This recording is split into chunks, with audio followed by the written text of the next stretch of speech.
नमस्कार मित्रांनो, सर्वांना जय भीम. मित्रांनो, मी गौतम मावळ माझ्या यूट्यूब चॅनलवर आपणा सर्वांचं अगदी मनापासून हार्दिक स्वागत करतो. मित्रांनो, आपलं आजचं कॅप्शन आहे दिवाळी कोणाची किंवा दिवाळी कोणाच्या मालकीची. मनात प्रश्न निर्माण झालाच असेल की हा जो उत्सव आहे, हा एक सण आहे आणि मग याला मालकी कोणाची. तर मित्रांनो, हा एक प्रश्न मनामध्ये निर्माण झाला. आणि प्रश्न का निर्माण झाला, तर कारण एखादी घटना किंवा एखादी गोष्ट काही जी आपण साजरी करतो, मग कुठलीही असेल, एखाद्या महापुरुषाची जयंती साजरी करत असू तर त्यांचा जन्म झाला म्हणून ते साजरी करत असतो. तसं हा दिवाळी जो सण आहे आपला, देशामध्ये विविध राज्यांमध्ये साजरा केला जातो. काही राज्यांमध्ये तो अजिबात साजरा केला जात नाही. परंतु ज्या ज्या ठिकाणी हा सण साजरा केला जातो त्या ठिकाणी या गोष्टीमागे काही एक हेतू आहे का किंवा एक घटना घडलेली आहे का, हे पाहण्याचा ज्यावेळेस आपण प्रयत्न करतो तर याचं उत्तर नाही असं आहे.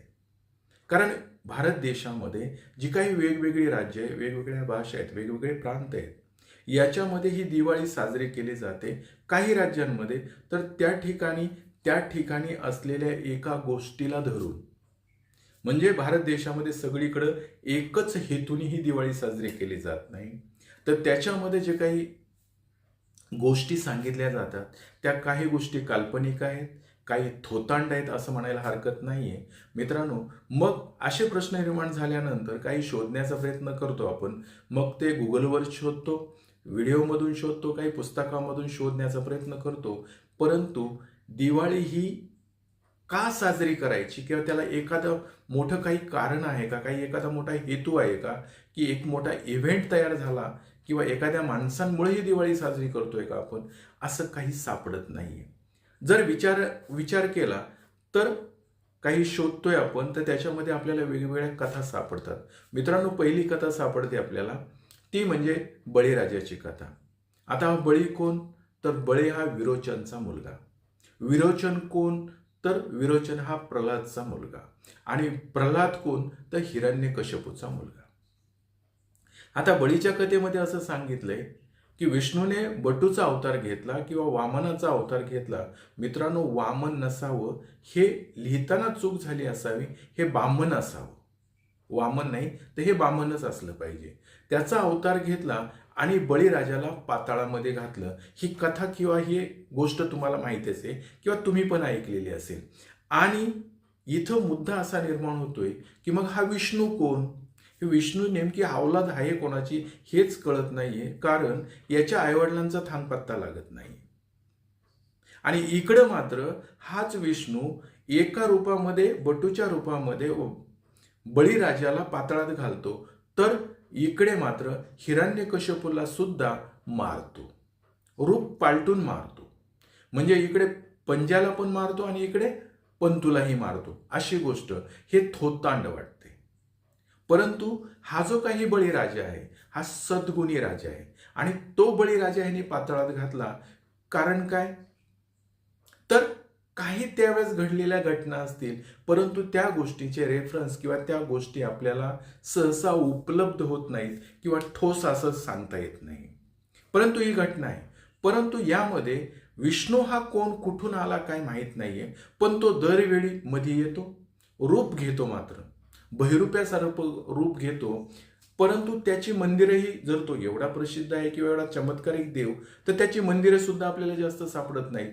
पण बळीराजा जो आहे तो, ही घटना जी आहे ते 3 ते 3,500 वर्षापूर्वीची सांगितली जाते.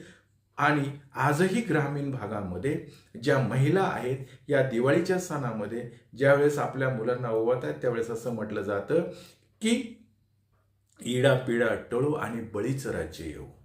म्हणजे बळीराजा हा उदार राजा आहे, प्रजेला सामान्य न्याय देणारा किंवा सामाजिक न्याय देणारा, सर्वांना समान धरणारा राजा म्हणून हे म्हटलं जातं. आता एवढीच कथा आहे का, तर मित्रांनो, ही जी काही दिवाळी आहे याच्यासाठी ही एक कथा सांगितली जाते. मग ती बलिप्रतिपदा पाळली जाते. पुढे जर बघितलं तर लोक असं सांगतात की दिवाळीमध्ये काय केलं जातं, तर दिवाळीमध्ये प्रत्येक घराला लाइटिंग केली जाते, दिवे लावले जातात. तेलाचे दिवे लावले जातात आणि सर्व लाईटीचा झगमगाट केला जातो. दुसरीकडे असं म्हटलं जातं की दिवा लावणे म्हणजे अंधाराला चिरून प्रकाश निर्माण होणे, म्हणजे वाईट गोष्टीवर चांगल्याचा विजय असं म्हटलं जातं, किंवा अज्ञानावर ज्ञानाचा विजय, म्हणजे एखाद्याच्या अंतःकरणामध्ये ज्ञान निर्माण होणं असंही म्हटलं जातंय. परंतु पुढे जर बघितलं आपण तर वेगवेगळ्या धर्मामध्ये ही दिवाळी साजरी केली जाते. आता जैन धर्मामध्ये दिवाळी साजरी केली जाते. जैनांमध्ये काय म्हटलं जातं तर त्यांचे जे काही 24 तीर्थकार आहेत महावीर यांचं परमोच्च किंवा शेवटचं जे काही आहे त्यांना मुक्ती मिळाली, तो दिवस म्हणून ते दिवाळी साजरी करतायत. हेच काय, पण पंजाबमध्ये जे शीख मंडळी आहेत हे दिवाळी कशी साजरी करतायत तर बंदी छोर दिवस, म्हणजे मुघलांच्या ताब्यातून गुरु गोविंद सिंगांना सुटका झाली त्या दिवसाला ते त्यांच्याकडे ते पंत्या किंवा दिवे लाईट लावून ती साजरी करतात, ते सुटले म्हणून. काही ठिकाणी तर ही देवीची पूजा करतायत. अशा वेगवेगळ्या पद्धतीने ही दिवाळी साजरी केली जाते. आणि इकडे जर बघितलं आपल्याकडे, आता आपण 2023चं शेड्यूल बघूया मित्रांनो. इथे काय केलं जाते, 10 तारखेपासून दिवाळी, 10 तारखेला धनत्रयोदशी, 12 तारखेला छोटी दिवाळी म्हणजे नरक चतुर्थी. याचंच महत्व काय सांगितलं जाते की नरकासुरावर कृष्णाने विजय मिळवला. 13 तारखेला तुमची गोवर्धन पूजा केली जाते, तर 14 तारखेला भाऊबीज आहे. अशा वेगवेगळ्या पद्धतीनेही साजरी केली जाते. आणि दिवाळी कधी येते तर दिवाळी कार्तिक आणि अश्विन महिन्यामध्ये म्हणजे सप्टेंबर आणि नोव्हेंबरच्या मिडलमध्ये 5 ते 6 दिवस दिवाळी साजरी केली जाते. आणि यामध्ये लोक एकमेकांना मिठाई वाटतात, गोडधोड खायला करतात आणि गोडधोड एकमेकांना देतात. आता ही अशी दिवाळी साजरी करणं. परंतु आजचा जो मी विषय घेतलाय की दिवाळी कोणाची, तर या ठिकाणी दिवाळीचा मालक असं कोणीच दिसत नाही. वेगवेगळ्या कथा त्याला जोडण्याचा प्रयत्न केला जातो. आणि म्हणून प्रामुख्याने जर बघितलं तर भारत देशामध्ये किंवा असलेल्या बौद्ध मंडळी जी आहेत या मंडळींचं असं म्हणणं आहे की दिवाळीचा आणि बौद्ध समाजाचा किंवा बौद्ध जे मानतात बुद्धाला, यांनी जो काही बुद्ध धम्म स्वीकारला यांचा दिवाळीचा काही संबंध नाही, त्यामुळे त्यांनी दिवाळी साजरी करू नये. असे खूप व्हिडिओज असतात, काही लोक सांगणारी पण असतात, काही भंतेजी असतात. मित्रांनो, हे ऐकल्यानंतर असंही वाटलं की मान्य करूया, दिवाळी जर बौद्धांचा सण नाहीये नसेलही, आपण नाही म्हणत नाहीये, परंतु हा जो काही भारत देश आहे या भारत देशामधल्या वेगवेगळ्या प्रांतामध्ये ही दिवाळी साजरी वेगवेगळे कन्सेप्ट घेऊन केली जात असेल. म्हणजे एक सलग सगळीकडे एकच कन्सेप्ट आहे का, तर काही ठिकाणी असं सांगितलं जातं की प्रभू राम 14 वर्षाचा वनवास भोगून अयोध्येला आले म्हणून दीप लावले. आता तुम्ही इकडे प्रभू रामाला 14 वर्षाचा वनवास सांगताय म्हणून दीप लावले, दिवाळी साजरी केली अयोध्येमध्ये. तर तिकडे गुढीपाडवा ज्यावेळेस होतं त्यावेळेस सुद्धा म्हटलं जातं की प्रभू राम म्हणजे आले म्हणून सर्व लोकांनी आनंदोत्सव साजरा केला, गुढ्या उभारल्या. म्हणजे कितीतरी याच्यामध्ये तुम्ही कुठे कुठे लावणार आहात त्या गोष्टी. म्हणून ह्या गोष्टी सगळ्या थोतांड वाटतायत. हे ज्या काही पौराणिक कथा आहेत ह्या थोतांड वाटतायत, कारण याला प्रूफ काहीच मिळत नाहीये. कुणीतरी लिहिलेलं असतं, आपण त्याला फॉलो करण्याचा प्रयत्न करतो. आणि म्हणून जर भंते असतील, विचारवंत असतील, असं म्हणत असते की बौद्धांनी साजरी करू नये, तर अगदी करू नये का, तर करू नये. परंतु मित्रांनो, माझं थोडंसं वेगळं मत असं आहे की भारत देशातला हा जो काही समाज आहे, बौद्धांची संख्या जर बघितली तर कमी आहे या बाकीच्या समाजापेक्षा. मग हे समाजाच्या नसानसामध्ये हे जे काही वर्षाचे सण आहेत, हे वर्षाचे सण बसलेले आहेत किंवा त्या त्या टायमाला ते सण साजरे केले जातात. आणि खूप मोठा समाजाचा हिस्सा जर हे सण साजरे करत असेल आणि बौद्ध समाज हे जसे भंतेजी सांगतायत, विचारवंत सांगतायत, जर आपण करायचे नाही तर आपण न केल्याने त्यांना काय फरक पडणार? काही फरक पडणार नाही.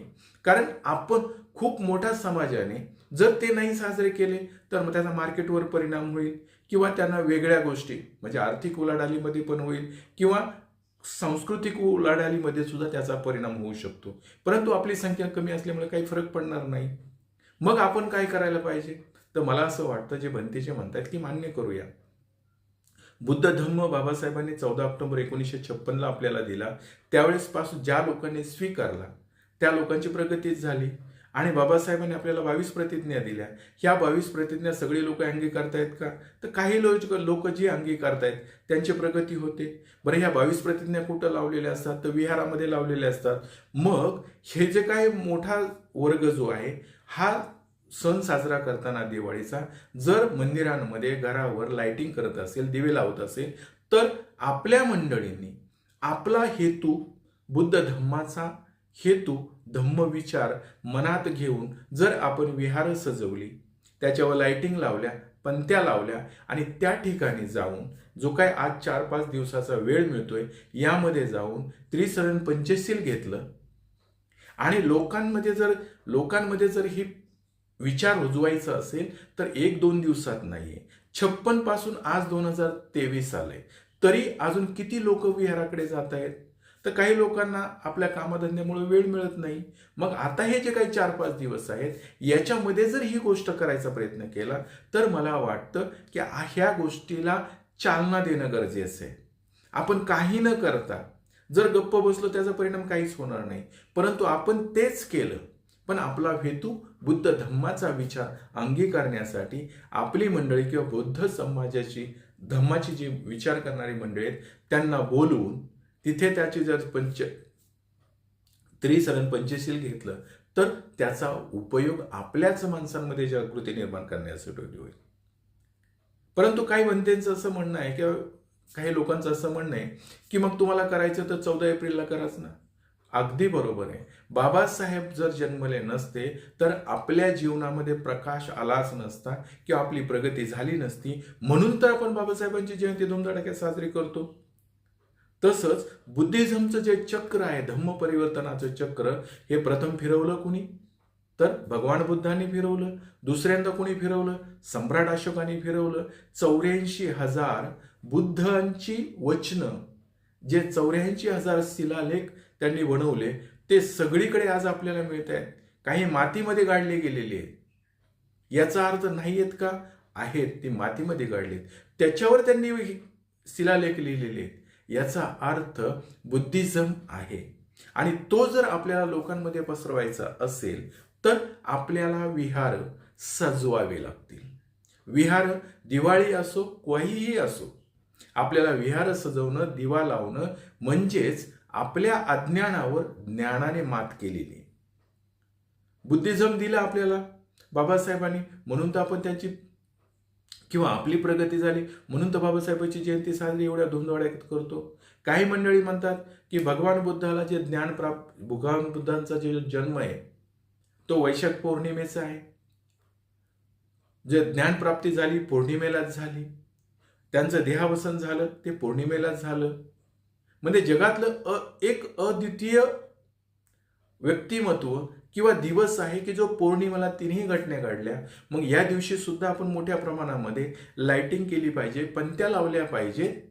आता त्यावेळेस लाईट नव्हती म्हणून पंत्या लावत होते. आता आपण लाइटिंग लावू शकतो, पण पंत्याही लावल्या तर अंधारमय जी काही अमावस्याची रात्र असते यावेळेस बाहेर उजेड नसतो, म्हणून पंत्या लावून सगळा झगमगाट करून लोकांच्या मनामध्ये परिवर्तनाची नांदी निर्माण करण्यासाठी आपण ह्या दिवाळीच्या दिवसांचा उपयोग करून घेतला तर वावगं काय. काही लोक माझ्या मताशी सहमत अजिबात नसतील. ते असं म्हणतील की तुम्ही बाकीच्या लोकांच्या विचाराशी सहमत आहात. तसं माझं मत नाहीये. आपण काही नाही केलं तरी फरक पडणार नाही, पण आपण काही न करता काही केलं तर मला वाटतं त्याचा पॉझिटिव्ह परिणाम आपल्यावर होईल. आपण 14 ऑक्टोबर हा दिन साजरा करतो का? तर करायलाच पाहिजे. व पौर्णिमा साजरी केली पाहिजे का? तर करायलाच पाहिजे. आणि तीही दिवाळीमध्ये आता जे काही झगमगाट करतो त्याच पद्धतीनं साजरी केली पाहिजे. आणि लोकांना जागृती निर्माण केली पाहिजे की लोकांना असं वाटलं नाही पाहिजे दिवाळी ही त्या लोकांचा कन्सेप्ट आहे. तर दिवाळी ही आपण आपल्या कन्सेप्टनुसार किंवा हा विचार आहे बुद्धाचा विचार लोकांमध्ये पसरवण्यासाठी ह्या दिवाळीचा 5-6 दिवसाचा विषय घेता येईल का आपल्याला? आणि तो मला वाटतं घेतला तर खूप चांगलंच होईल. आणि लोकांमध्ये जर जनजागृती निर्माण करायची असेल, कारण लोकांना आता स्वतःच्या कामधंद्यामधून वेळ मिळत नाहीये. विहाराकडे किती लोक येत आहेत? मग विहाराकडे येण्यासाठी त्यांना असं जर विहार सजवली, पंत्यांनी सजवली, तिथं त्रिसरण पंचशीलचा अर्थ सांगितला आणि याच्यामुळे तुमची प्रगती होते किंवा धम्माचा विचार पसरवला, तर मला वाटतं या दिवसांचा 5-6 दिवसांच्या सुट्ट्यांचा आपल्या धम्म विचार पसरवण्यासाठी उपयोग होईल. म्हणून ही आपल्या मंडळींनी साजरी करू नये दिवाळी असं म्हणण्यापेक्षा धम्म विचार हा ज्ञानमय मार्ग आहे आणि तो ज्ञानमय मार्ग आपल्या जीवनात आणण्यासाठी लोकांनी विहाराकडे वळावं किंवा विहाराकडे जाऊन तिथून भगवान बुद्धाचं त्रिसरण पंचशील अंगीकारावं, यासाठी हा 5-6 दिवसाचा उपयोग केला तर मला वाटतं हे काही न करण्यापेक्षा किंवा दिवाळी आपली नाही म्हणून आपण गप्प बसण्यापेक्षा आपण हे केलेलं बरं आणि धम्म विचार पुढे नेण्यासाठी या गोष्टीचा उपयोग करावा. मित्रांनो, माझं असं मत आहे. परंतु याचा अर्थ असा नाहीये की दिवाळी म्हणजे बाकीचे लोक जसे फटाकडे वाजवतायत, मी तुम्हाला तो व्हिडिओ देतोय, तो छोटासा, फटाकडे वाजवतायत, कचरा करतायत, काही ठिकाणी तर असे दीप लावले जात आहेत खूप मोठे. परंतु दुसरीकडे बघितलं तर गरीब लोक सुद्धा आहेत की जे तेल, त्या दिवे विझवून ते तेल घेऊन जात आहेत. ही सुद्धा हा माजुरडेपणा आपल्या माणसांनी करू नये. तो ज्यांना करायचा त्यांना करू द्या. ते फक्त त्यांचे दाखवण्याचा प्रयत्न करत आहेत. परंतु अजूनही अशी काही मंडळी आहेत की त्यांना अजून तेलासाठी ते दिव्यातलं तेल घेऊन जात आहेत. मित्रांनो, तो सुद्धा तुम्हाला व्हिडिओ टाकतोय आणि याच्यातून आपला देश अशा कशा विविध वेगवेगळ्या विचारांचा आहे. ज्यांच्याकडे आहे त्यांच्याकडे आहेच, जे गरीब आहेत ते गरीबच आहेत. ह्या विविध घटना किंवा विविध गोष्टी आपल्याला प्रत्येक वेळी पाहायला मिळतील. परंतु दिवाळी म्हणजे फक्त फटाके वाजवणे आणि कचरा करणे, मग त्याची हानी, प्रदूषण होते, हे सुद्धा माणसं विचार करत नाहीत. परंतु दिवाळीमध्ये दिवे लावणे किंवा लाईट लावणे आणि समाजामध्ये प्रकाशमय करण्याचा प्रयत्न करणे म्हणजे ज्ञानाने अज्ञानावर मात करणे किंवा अंधारावर प्रकाशाने मात करणे, असा चांगला एक उद्देश धम्म विचार पसरवण्यासाठी आपल्याला या गोष्टीचा उपयोग करून घेता येईल, मला असं वाटतंय. मित्रांनो, तुम्ही माझ्या मताशी सहमत असाल नसाल मला माहीत नाहीये. बरेच लोक वेगवेगळे कॉमेंट्सही करतील, मी मान्य करतो. परंतु मी एक माझं मत मांडले. तुम्ही माझ्या मताशी जर सहमत असाल तर हा व्हिडिओ नक्की लाईक, शेअर, सबस्क्राईब करा. एवढं बोलतो, थांबतो. धन्यवाद सर्वांना. जय भीम.